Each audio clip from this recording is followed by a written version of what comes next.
When it comes to filling out your resume, completing your work history can sometimes not be an easy task, but actually developing one is even harder. In this morning's Kern Back in Business, Frank Cabrera joining us live via Zoom to talk more about that. Good morning, Frank.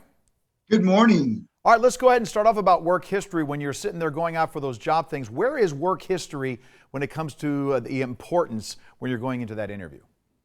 Well, work history is very, very important, especially right now. You know, there is so many opportunities to get into the workplace. You mentioned it in the recent news segment about, the shortage of counselors. I mean, that's across every industry. Employers are looking for individuals to fill their gap. So you have an opportunity to fill your work gap by filling, an employer's work gap right now. All right, when looking at your work history, what are some of the things, how can you break that down to get across that information most effectively? Well, we talk about boosting, our resume, but what about the fact of just boosting you? You're boosting yourself when let's say somebody that's going for a college degree, for example, during the time that they're getting their education, right now is a perfect opportunity to get into an entry-level position that I can gain valuable experience, that when I get that degree, I have both a valuable work experience and education and work experience combined to get to that next level, rather than waiting till I graduate, right, to get the job that I really want. Now, for someone maybe who's been at a job for a very long time, and you're coming out of the pandemic, maybe somebody that's been at a career for 28 years, they look at their thing and they say, well, I've been in the same job for 28 years.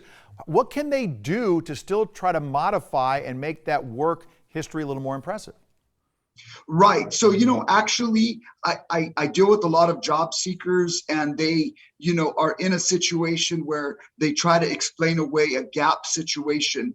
I'm under the mindset that if you just explain to an employer, you have a gap, I want to fill my work gap and bring you value to your company. If you're upfront with them, and in fact, I just placed a gentleman into a certain industry just with that same approach. Say, listen, I've been out of work, but I'm ready to get back in. I want to help your company. When you do that, employers see, that there is a person that's genuine about getting in the workplace and helping not only fill their gap, but filling, the employer's gap. Is there anything to be said now as we're coming out of the pandemic? Many people have been working remotely. Many people have switched, done that kind of a thing. Is the work history an opportunity to better explain all of that? It is. And, you still have an opportunity right now, if not even to get a job, but volunteering, taking extra help positions. For example, the department, I work for the county of Kern, and the Department of Human Services, for example, is hiring for several extra help positions. With those extra help positions, that's an opportunity to get in there, gain some valuable work experience. And then, when you're ready for the permanent opportunities, you've gained some experience while you were, waiting for that right opportunity.